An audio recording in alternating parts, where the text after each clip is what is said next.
লঞ্চের সারেং বলে দিছে বাইরে রে,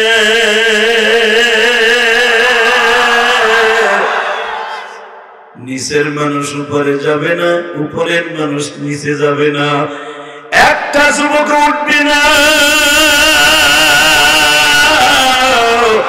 তোমরা কে হয়ে দিক সেদিক লড়াচড়া করবে না, যার যার জায়গায় লঞ্চে থাকবে।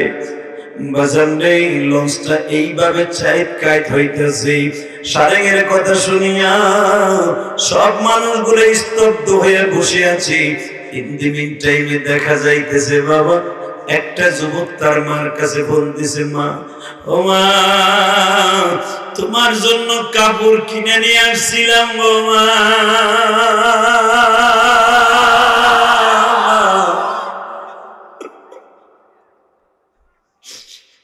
কিন্তু তোমারে পড়াইবার আগে মনে হয় আমি কাপড়ের কাপড় পরে পরিধান করে চলে যাব। এ সিরাজগঞ্জের বাইরে জনম দক্ষিণী মার মতো দরদি কেউ নেই রে ভাই।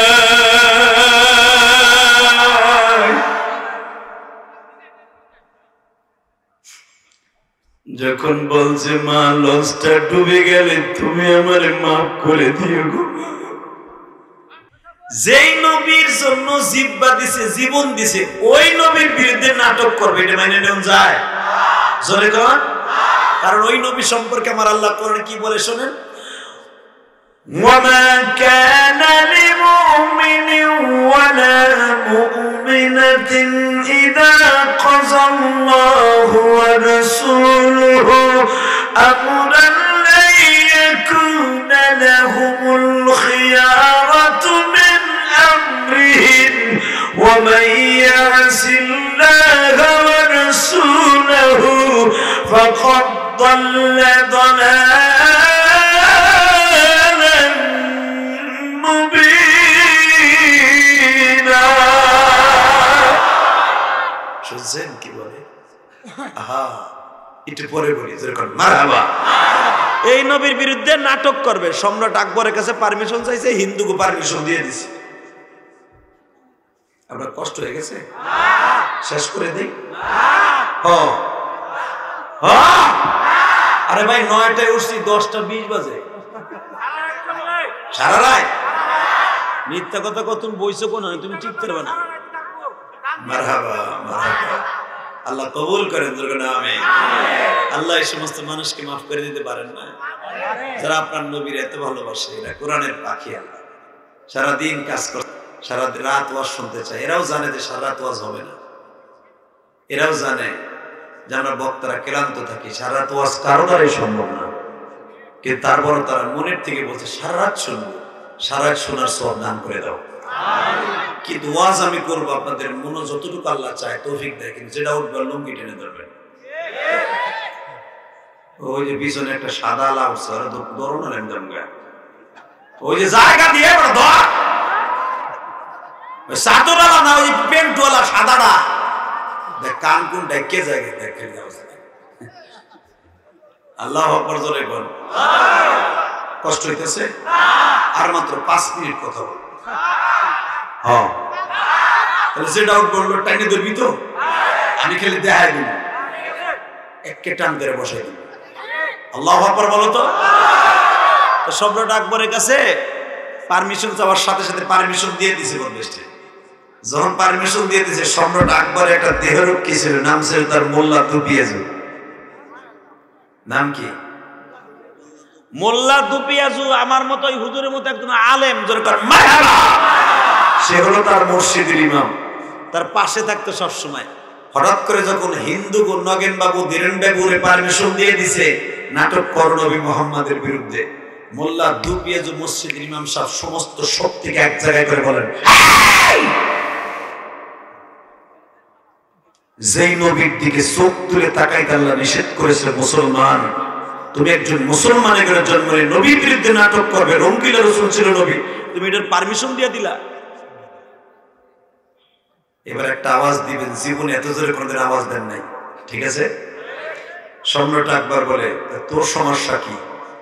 মোল্লা দুপিয়াজু বলে, তুমি পারমিশন দিতে পারো, আমি আশেকে রাসূল আমার জীবন থাকতে ভারতবর্ষে আমার নবীর বিরুদ্ধে কোন নাটক করতে দিব না, দিব না, দিব না। পারলে খাও, আমি মোল্লা দেখব। সম্রাট আকবর বলে, হায় হায়, তুই আমার পুরো মস্তক কাঁপাই দিলি, তুই মোল্লা মানুষ। আল্লাহু আকবার বলতে পারে না? শাহজালাল এমনি যদি বাদশা গোরগোবিন্দর তখতে তাউসকে ইটা খুলে ফেলতে পারে তাকবীর ধ্বনি দিয়া, আমরাও প্রমাণ করে দিব কোরআন বিরোধী, আল্লাহ বিরোধী, রাসূল বিরোধী প্রত্যেকটা নাস্তিকের পিঠে বস্তুতা দিয়া কাকে রাজি আসো, দুই হাত তুলে আল্লাহকে দেখো।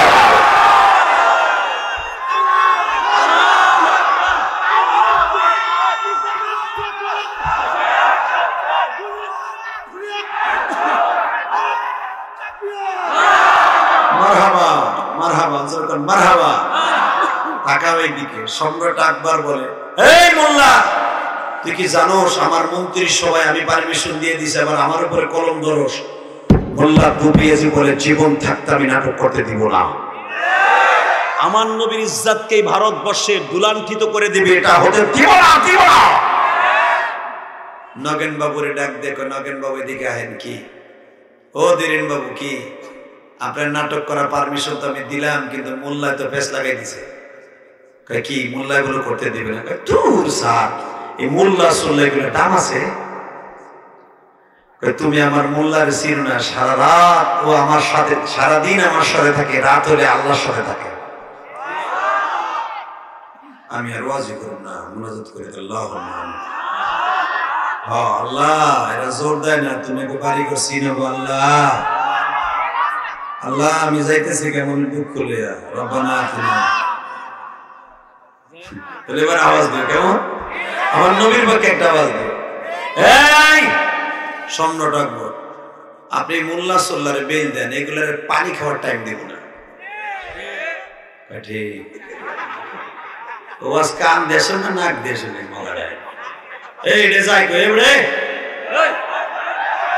বল, আর পেন্টু খুলে রাখেন দেখ কেন দেছ জাতাতে বড় তিন জনে জাতাতে হবে, একে জাতাবার গা ভাঙিয়ে দে বাক পাক। ঠিক আছে ইনশাআল্লাহ বলেন। ওরা যারা ধরে রাখছে তাকে ধন্যবাদ, ওজন উঠতে পারে না। আর পেন্টু মেন্টু একবারে জায়গায় মারহাবা বলেন। ধন্যবাদ। সিরাজগঞ্জের মানুষ জোর আছে, খুব আনন্দ লাগে। এ বাবা, ইন্দিমিন টাইমে সম্রাট আকবর বলে, মোল্লারে কেমনে শেষ করবেন? ও কিন্তু করালো, স্যার চিন্তা করেন না, এমন প্রশ্ন করবো, এমন পেঁচ মারবো, প্রশ্নের উত্তরও দিতে পারবো না, নাটক করাও ফিরে দিতে পারবো না। কি প্রশ্ন করবা? দেখেন স্যার। এ মোল্লা, এদিকে তোর নাম কি? কয় মোল্লা দুপিয়াজু।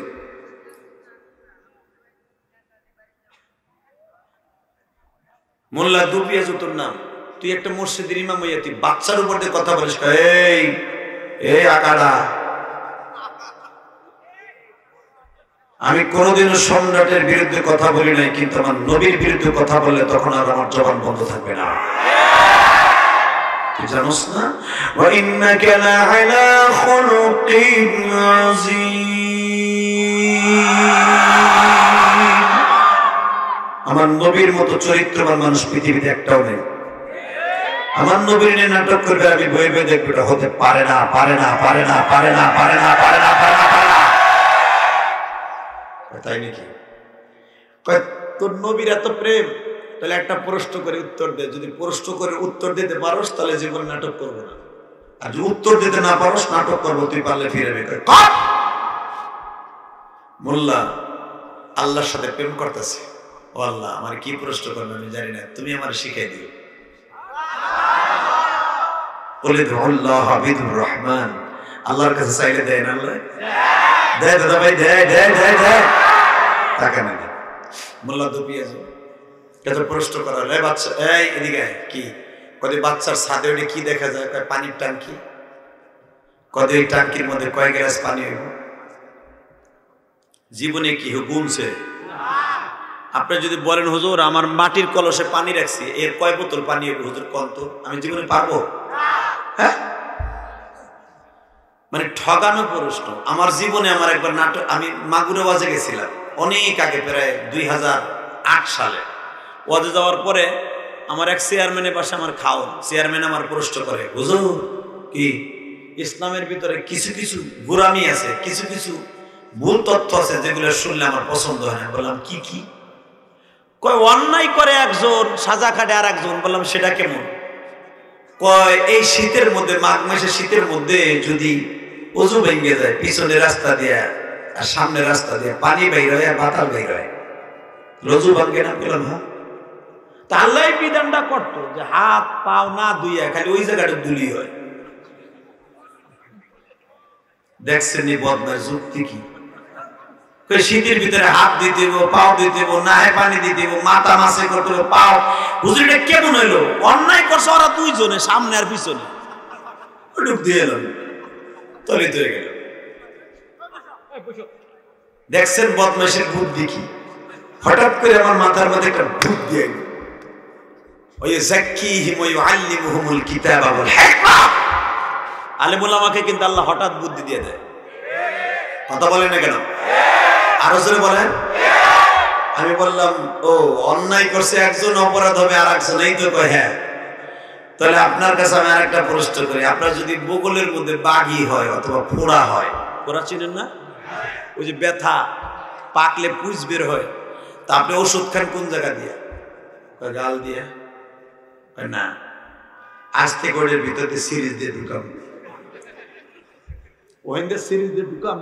অন্যায় করছে বগলে, তো গাল দিয়ে খাবেন কেন? ওইসে হুজুর গুলো কোথায় ভালো,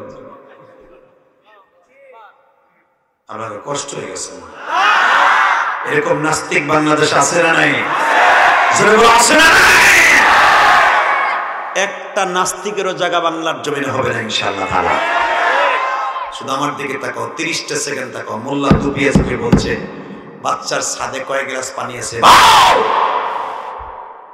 মোল্লা দুপিয়া আমার আল্লাহর কাছে টেলিফোনে নাম্বার চাপ দিছি, আল্লাহ আমি তো জীবনে জানি না এই টাঙ্কিতে কয় গ্লাস পানি আছে, তুমি কয়ে দাও। আল্লাহ সহজ তো উত্তরটা, কয় গ্লাস তুমি কও, তোর বেটা গ্লাস দিয়ে তুই কি করবি? মনের ভিতরে আল্লাহ জাগাই দিলেন, সেটা কি? হে মোল্লা তুই বলিয়ে দে, ওয়ায়ুযাক্কিহিম ওয়া ইউআল্লিমুহুমুল কিতাবা ওয়াল হিকমা। ওহির দরজা বন্ধ হয়েছে, অন্তরের দরজা বন্ধ হয় নাই। হে মোল্লা বলে দে, ও তো কইছে কয় গ্লাস পানি হবে, ও তো বলে দেয় না যে এই গ্লাসের কয় গ্লাস হবে, তাকে তোরে কইছে? কয় না। তাহলে কয়ে দে, গ্লাস যদি টাঙ্কির সম পরিমাণ হয় তাহলে গ্লাস কয় গ্লাস? যদি 2 ভাগ হয় কয় গ্লাস? যখন এই উত্তর দিয়ে দিছে, নগেন বাবুকে আরে ভগবান, এটি সহজ উত্তর, এটা তো আমিও জানতাম না। কি রে কি বেটা বল, এ বেটা বল তুই মারহাবা বলেন, উত্তর সঠিক হয়েছে না? নগেন বাবু কয়, মোল্লা তোর মাথায় এত বুদ্ধি, দেশ তুই তোরই চালানোর দরকার। ধীরেন বাবু ধরেছে, মোল্লা এদিকে তো সহজ প্রশ্ন আর একটা করে, কি পারলে ক, কি কমু কি? ভারতের ভিতরে কয় হাজার কাউ আছে? কাউ ছিলেন না? এখন নাই, এদেশে বিচার নাই লেগে কাউও নেই। মারহাবা বলেন। এ কাক ছিলেন না? কালো কাক। হ্যাঁ বলে ভারতে কয় হাজার কাউ আছে? একে জীবনে গুনছে? জোরে ক, বল কয় হাজার কাউ আছে? আবার মোল্লা দুপিয়েছু, আমার আল্লাহর টেলিফোনে আবার টেলিফোন নামছে, ও মানি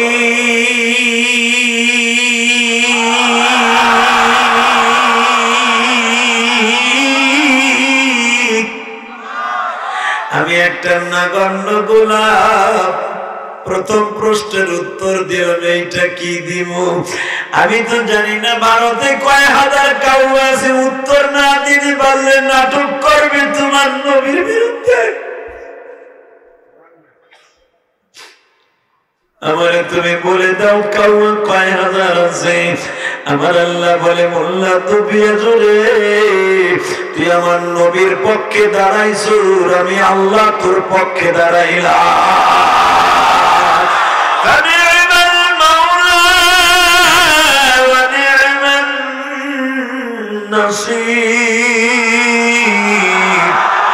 حسبنا الله ونعم الوكيل نعم المولى ونعم النصير মোল্লা দুপিয়াছে বলতেছে মালিক রে মুসা নবীর সাথে কইছো কথা তোর পাহাড়ে নিয়ে আমাদের সাথে বলবানি কথা মৃত্যুর খাটে ইউনুস নবীর সাথে বলছো কথা মাছের পেটে নিয়ে বাবা দেখেন দেখ ফোটা পানি আসে কিনা ইউনুস নবীর সাথে বলছো কথা মাছের পেটে নিয়ে আমাদের সাথে বলবানি কথা মৃত্যুর সময় বইয়া যখন আমি বলবো আমাদের সাথে বলবানি কথা তখন আল্লাহু আকবার জোরে দিয়ে চোখটা বন্ধ করে কি কইছে তোমার গুনাহ মাফ হইবে না এখনই মাফ হয়ে যাবে ইব্রাহিম নবীর সাথে বলছো কথা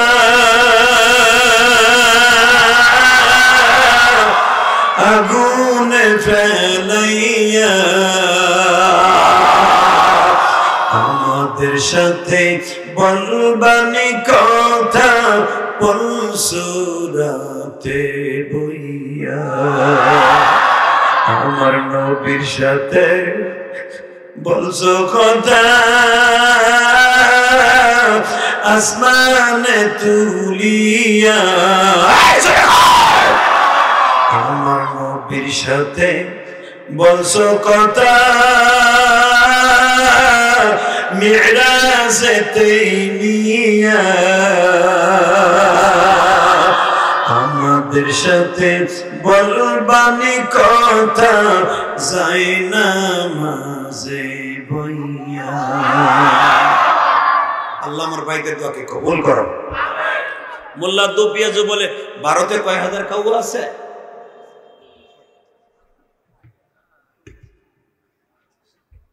ভারতে কয় হাজার কাউয়া আছে বাহ সাথে সাথে বলে ভারতে ৯,৯৯৯টা কাউয়া আছে মোল্লা দুপিয়াজু কয় ৯,৯৯৯টা কাউয়া আছে নগেন বাবু কয় আগের ডানায় যুক্তি দিয়ে পারছেন এটা কেমন হলো ৯,৯৯৯টা কাউয়া কই আছে কয় চুপ কথা কবি না এখনো প্রশ্নের উত্তর শেষ হয় নাই কয় কেমনে কয় ৯৯৯টা কাউয়া আছে আমি বললাম তুই গুনবি গোনার পরে যদি দেহ ১০০ কাউয়া কম হয়েছে তাহলে এরা বাংলাদেশে দাওয়াত খাইতে গেছে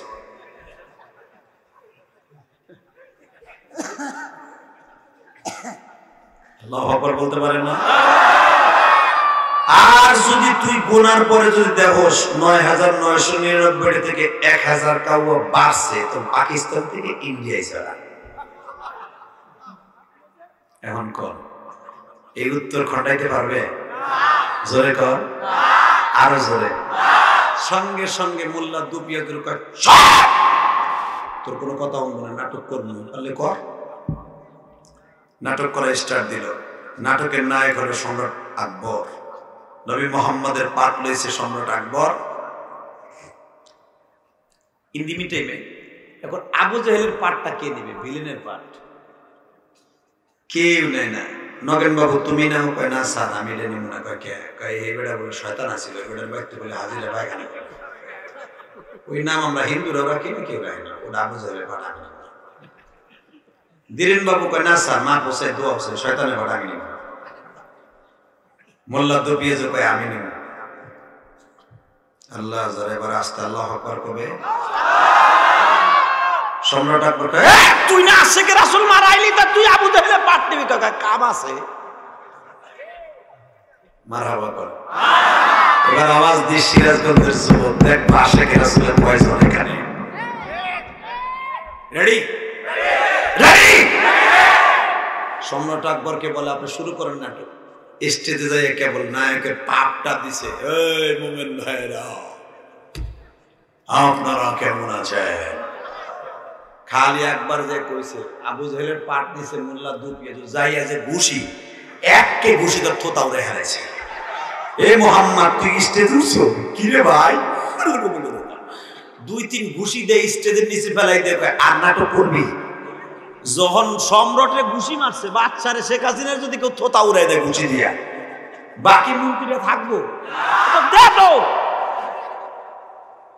দিছে তো মোল্লা দুপে যোগে খারাপ কই যাস কার জীবনে নাটক হবে না আল্লাহু আকবার আল্লাহু আকবার আল্লাহর জমিনে যদি একটা বার নবীকে নিয়ে কেউ কুটুক্তি করে সিরাজগঞ্জের জমিনে মানিকগঞ্জের জমিনে গোপালগঞ্জের জমিনে কিশোরগঞ্জের জমিনে একটা আওয়াজ হবে প্রত্যেকটা নাস্তিকের জুতা দিয়ে সুদা খাবো কাকে রাজি আছো দোয়া করে আল্লাহ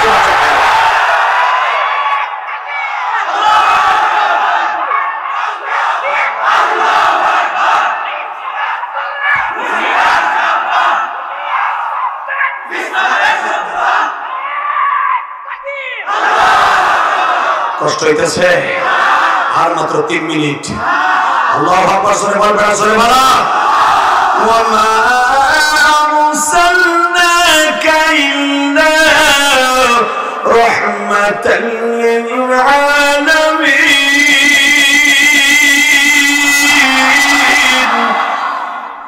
ওয়া আল্লাহ সেনা নাই ওয়া আল্লাহ বলছে বান্দা 5 ওয়াক্ত নামাজ পড়বি ইনশাআল্লাহ বলেন কয় ওয়াক্ত সাথে সাথে মা বাবার খেদমত করবি ইনশাআল্লাহ বলেন মা বাবার খেদমত করার দরকার আছে না নাই আমার তিন নবী বলেছে জীবন যাকাত থাকে এটা কবরস্থান কর্তৃক আয়োজিত মাহফিল বাইরে এই কবরস্থানে কার মা শুয়েছে জানি কার বাবা শুয়েছে গ্রামে গ্রামে জানি তো একটা জিনিস জানি যুবক এখন আমার দিক তাকায় তাকায় কানবি তুই একদিন কবরে পড়ে থাকবি তোর সন্তান তোর জন্য দোয়া করবে যদি 100% তুই তোর মা বাবার জন্য দোয়া করিস ইনশাআল্লাহ বলো তো ভাই ইনশাআল্লাহ বলো তো দাদা ভাই শুধু আমার দিকে তাকা মায়ের ছেলে দরদি কেউ আছে কেউ নাই আমি এখানে আসার পর ইমাম সাহেব আমার অনেক অনুরোধ করে একটা ঘটনা বলতে বলছে বলবো বলি বলি শুধু আমার দিক তাকাবি আর আমার মায়ের জন্য কেঁদে কেঁদে এক ফোঁটা পানি ফেলবি ভাই আমি আমার কষ্টের টাকা দিয়ে ঘাম ঝরানোর পয়সা দিয়ে আমার মায়ের জন্য একটা মসজিদ করতেছি যেন আমার মাকে আমার মাফ করে দেয় আমার বাবাকে মাফ করে দেয় তোর মা বাবার জন্য কিছু কিছু দান করবি আল্লাহু আকবার এই মায় ফোন দিয়ে কয় বাবা মা ও বাবা মা তুই কেমন আছিস ভালো মা বাবা তোর মার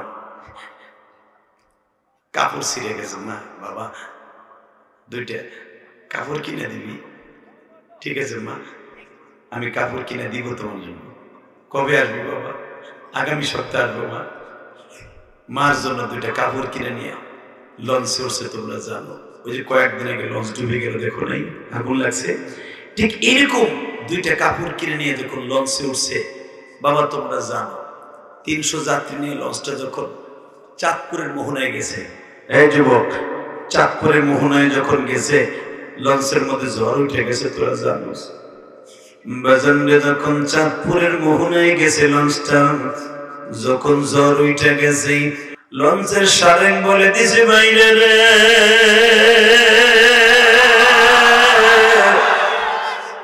নিচের মানুষ উপরে যাবে না উপরের মানুষ নিচে যাবে না একটা যুবক উঠবে না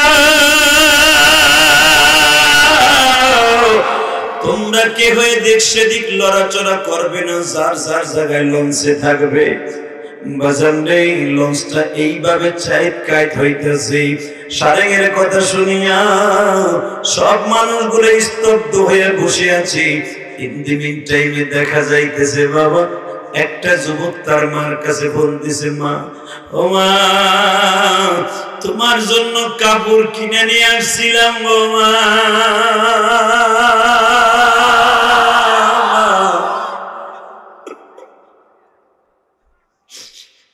কিন্তু তোমারে পড়াইবার আগে মনে হয় আমি কাপড়ের কাপড় পরে পরিধান করে চলে যাব। সিরাজগঞ্জের বাইরে জনম দক্ষিণী মার মতো দরদি কেউ নেই রে ভাই।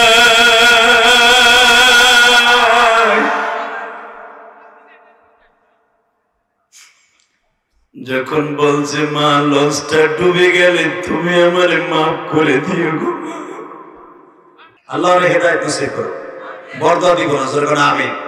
ওই লোক মনে হয় প্যাক করে আইছে আপনাদের মাহফিলটা নষ্ট করার লাগে। আল্লাহর হেদায়েত নসিব করো। এই যে কমিটির ভাইরা আমার ডানে বামে বসে আছে, এরা কি উঠছে একজনও? এরা হাসতেছে কাঁদতেছে, আল্লাহর প্রেমের খেলা খেলতেছে, ঠিক না বেঠিক? ওই লোক ওয়াজ না শুনেই ভান করে খাড়ায় মাহফিলটা নষ্ট করতে চাইতেছে। আল্লাহ যে ওয়াজকে এই শব্দটা ব্যবহার করছে তাকে তওবা করতে বলেন, তা নাহলে তাড়াতাড়ি দেখবেন আর গজবে পড়ে, আর গজব অবশ্যই আসবেও। এই হাজার হাজার মানুষের মনটাকে ডাইভার্ট করে দিল এই লোকটা। এই লোকটা দুষ্ট, এই লোকটা ওয়াজের লোক নয়, গানের লোক। ও নাটক শুনে, ছবি দেখে, ওদের ওয়াজ শোনে না। ও বদমাইশ জীবন ওয়াজ শুনতে আসে না, ও গেলেও ওয়াজ নষ্ট করে আসে, আর বিচার আল্লাহ করবে। আমি মুসাফির মনের থেকে বরদোয়া দিয়ে গেলাম, দেখতে পারবা তোমরা। আল্লাহর হেফাজত করুক, জোরে বলো আমিন। এই হাজার হাজার মানুষ, এক দুইজন মানুষ ওজোর উঠতে পারে, পিছনের থেকে হয়তো আওয়াজের কারণে যে কোনো এক দুইজন উঠতে পারে, ঠিক না বেঠে? ও আর শুনছে, ও রয়েছে রাস্তায় বেয়ে বিড়ি টানতেছে, বয়ে কথা কর না কেন? ও টানতেছে বিড়ি, ও কি বুঝবো আজের, অথবা মাজার বুঝাই, ও চিনতে ভুল করছে। আল্লাহর হেদায়েত নসিব করুক, জোরে বলো আমিন। দেখবেন এই সমস্ত লোকগুলা পোলা পানের হাতের মায়ের খেয়ে মরবে না, ওর নিজের হাতের পোলার মায়ের খেয়ে দুদিন করে দেখবেন। আলেম ওলামার সাথে বেয়াদবি করলে আর কপালে মায়ের ছাড়া কিছুই না। একসাথে বলে জমিনের মালিক কে? আল্লাহ। আসেন মুনাজাত করে দেন, আল্লাহুম্মা আমিন। হ্যাঁ হ্যাঁ হ্যাঁ। ও দাঁড়াইলো কেন? আর মুখ বন্ধ করে দিলে না কেন তোমরা পিছনে দিকে? ওর টাকায় মাহফিল হয়েছে? এই বেটা তোর ওই কথা কইতেছিস, কত বড় সাহস! আর কান বাড়ায় থাপড়া বা ওয়াজটা শেষ ওখানে। ও মনে করছে সিরাজগঞ্জে আসছি, গোপালগঞ্জের পোলা না জানি, বেটা তোর মতো ছাতা মাথায় গুলো গুনায় ধরার টাইম আমার বলে। বেটা তুই কি মনে করছ আমারে? বেটা 22 বছর ওয়াজ করে আল্লাহ করায়, আজও পর্যন্ত কোনো ওয়াজে আমার বদনাম নাই। আমার বাইরে হাসতেছে কাঁদতেছে, ও এই বদমাইশটা আসছে ওয়াজটা নষ্ট করার লাগে।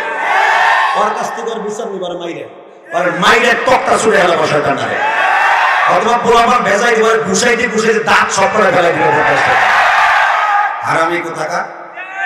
ওর পোলার কাছে জায়গা নাই, ওর বোর কাছে জায়গা নেই, যাই দেখেন ও এনে আইছে ভোট বেশি করার লাগে। এবারে ওয়াজের পরে খুঁজবি ওর বাড়ি কই, আর পুলিশে ধরাই দিবি। কেন লাখ লাখ টাকার অর্থ নষ্ট করবো? ওর ভালো লাগে না, বদমাইশ চলে যাবে, কথা বলা কেন? অবশ্যই যাই দেখো আর কোথাও জন্মের মধ্যে ভেজাল আছে।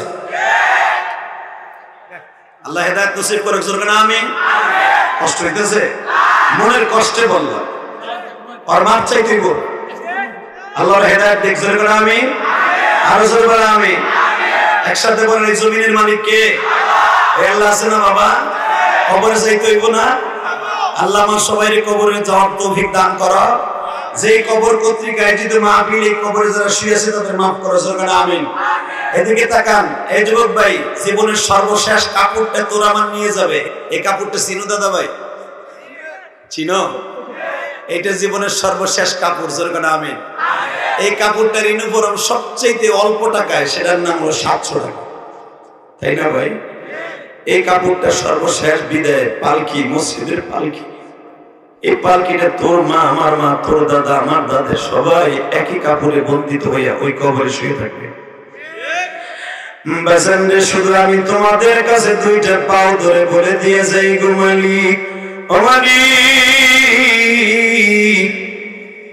এই 3খানা কাপড়ের মধ্যে তুমি আর আমি যাইবার আগে আমার ভাইদের জীবনের গুনাহ তুমি মাফ করে দিও। আল্লাহ এখানে যারা মা হারা না বাপ হারাইয়া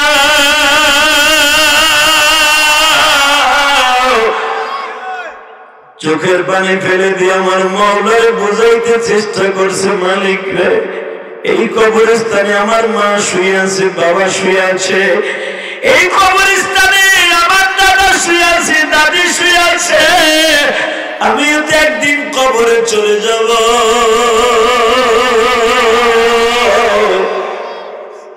আমার কবরটারে জান্নাতের বাগান বানিয়ে দিও। যুবক ভাই, আমি ওয়াজে আসার আগে কত মা বোনেরা দোয়া চাইলো, আমি যেই বাসায় খাবার খেয়েছি ওই বাসার মহিলারা কত দোয়া চাইলো। একটা মা ওয়াজে আসার আগে আমার বলেছে, হাদিসা হুজুর আমার স্বামীরে আমার মন চাইতেছে আপনার হাতে মুরিদ করিয়ে দেই। আমি বললাম, মা রে আমি তো পীর সাহেব না, আমি তো মুরিদ করার মতো এবিলিটি আমার নাই। আল্লাহ যারা আলেমকে এতটুকু এক্সপেক্ট করে ভালোবাসে, তুমি তাদের ভালোবাসো, এদের বাবা মাকে তুমি মাফ করে দিও গো আল্লাহ। এই মাহফিল কমিটিতে যারা আছে মালিক,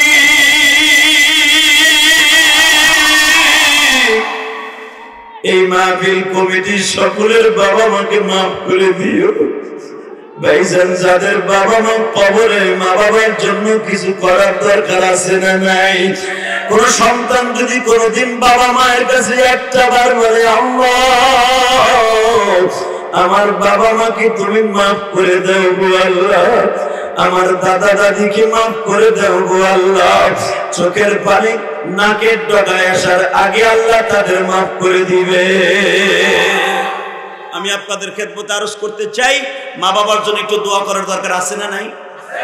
একটা যুবক আমার দিকে ওয়াদা দিতে পারবা, হুজুর আপনারও মা নাই আমারও মা নাই, হুজুর আমার মা আছে কিন্তু অসুস্থ, আমি আমার মার কাছে মৃত্যুর আগে হলো একবার মাপ চাবো, আমার বাবার কাছে মাপ চাবো, রাজি আছো না দাদা ভাই? একটা যুবক লাভ দিয়ে দাঁড়াতো, তোর বাবার কাছে তুই মাপ চাবি, দাঁড়াতো দাঁড়া। আর কে আসো তোর বাবার কাছে মাপ চাবি? আর কে আসো ভাই? দাঁড়া, দেখ ছেলেগুলোর চোখে পানি। যুবক ভাই, এখন শুধু তোর চোখে পানি থাকবে আর কিচ্ছু না। এখানে একটা যুবক লাভ দিয়ে দাঁড়ায় বলতে পারবা, হুজুর আমার বাবাই মাঠে আছে, আমি আমার বাবার এখন বুকের মধ্যে মাপ চাবো, তোমার বাবা যদি তোমার মাফ করে দেয় আল্লাহ তোমার মাফ করে দেবে। যাও তো দেখি একটা ছেলে, যাও তো বাবার কাছে মাপ চাবো, যাও তো। এই ওই লোকের ডাক দে, দেখ প্র্যাকটিক্যাল আমল কারে করে, দেখ ধরে জড়াই ধরে কাঁদতে থাক, কাঁদতে থাক, কাঁদতে থাক। বল আর কোন যুবক আছে তোর বাপরে বুকি নিয়ে কাঁদতে থাক, দেখ এই ছেলেটা বাপরে জড়াই ধরে কেমনে কাঁদতে, দেখ বাবারও কাঁদতে সন্তানও কাঁদতে। আল্লাহ যেই সন্তান বাবারে বুকে নিয়ে কাঁদতে, এই সন্তানটার চোখের পানি কবুল করে নাও। বসো বাবার কাছে বসো। আর কোন যুবক আছে? দাঁড়াও তো, আর একটা ছেলে দাঁড়াও তো, যা তোর বাবার কাছে মাপ চাবি, যা ওর বাবারে খাড়া কর, বাবারে খাড়া কর। দাদা এই দাঁড়ান তো, ছেলেটার বুকে নিয়ে একটু দেখাই তো চোখের পানি দিয়ে, ওই দেখো। আল্লাহ তুমি মাফ করে দাও বন্ধু রে,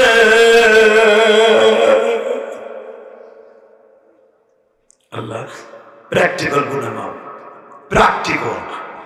বাবার সন্তান যখন বুকে পেয়ে কান্দে, তোমার আশা জমে কাঁদতে থাকে, আল্লাহ দেখো এদের দুই বাপটার চোখের পানি রয়েছে, এদের সবাইকে মাফ করে দাও, আমিন।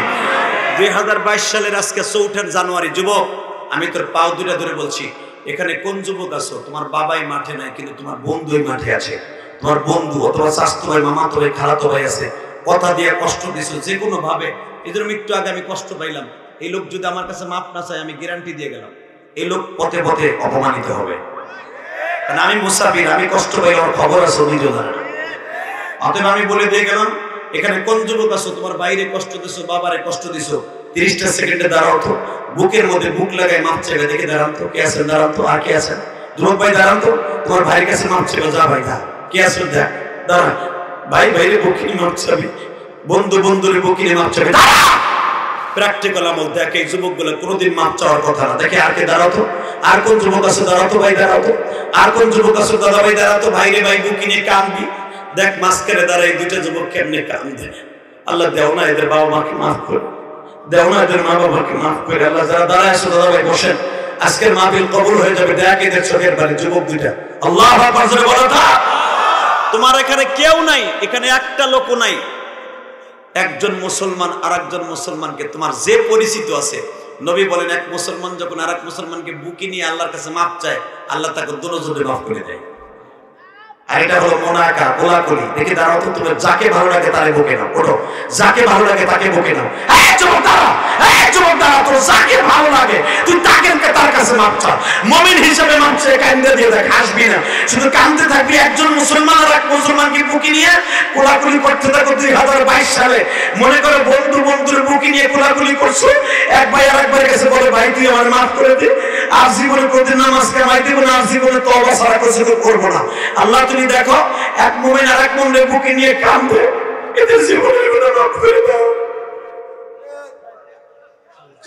আল্লাহ তুমি মাফ করে দাও সিরাজগঞ্জবাসীরে, মাফ করিয়া উঠাইবা হাসরে। বসো দাদা ভাই, বসো। আল্লাহ মাহফিলকে কামিয়াব করেন, জোরে বলেন আমিন। আল্লাহ সবাই মাফ করেন, জোরে বলেন আমিন।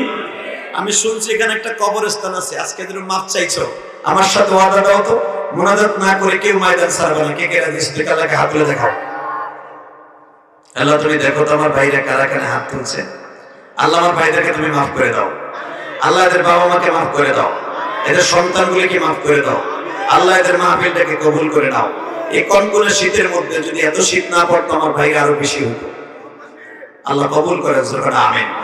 ভাই যারা ধরেন সেই কাজীপুর থেকে আইছে, এরা কি এখানে থাকবে লাশ পর্যন্ত? অতএব তারা 2 জন যাবে, যারা চলে গেছে আমি তাদের জন্য দোয়া করি। যারা বসে আছে আমার সাথে ওয়াদা দিয়েছে, আল্লাহ মুনাজাত না করে কেউ যাবে না ইনশাআল্লাহ। মাত্র আমি 10টা যুবক চাইবো, ওয়াদা দিয়েছে ভাই কেউ যাবি না, তুই আমার বন্ধু। আল্লাহ যদি আমাকে মাফ করে দেয়, আমরা একসাথে মাফ পাবো, একসাথে জান্নাতে যাবো ইনশাআল্লাহ, ইনশাআল্লাহ। ওয়াদা দিছো কিন্তু কেউ যাবে না। আমি তোমার জন্য খাস করে দোয়া করবো, আল্লাহ সবাইরে তুমি কোটি কোটি টাকার মালিক বানাই দিও। আল্লাহ আমার ভাইরা যখন বিদায় নিয়ে কবরে যাবে, এদের সকলের কবরটাকে জান্নাতের টুকরো বানাই দিও। একটা যুবক লাভ দিয়ে দাঁড়ায়, বলো তো হুজুর, আমি এই কবরস্থানের জন্য, আমার বাবা কবরে শুয়ে আছে, আপনি যেরকম কোটি কোটি টাকা খরচ করে মার জন্য, মার নাজাতের জন্য মসজিদ করছেন, হুজুর আমি আমার মায়ের জন্য এই কবরস্থানে আমি 10,000 টাকা দেবো, দাঁড়ান তো কে দিবেন? একটা লোক।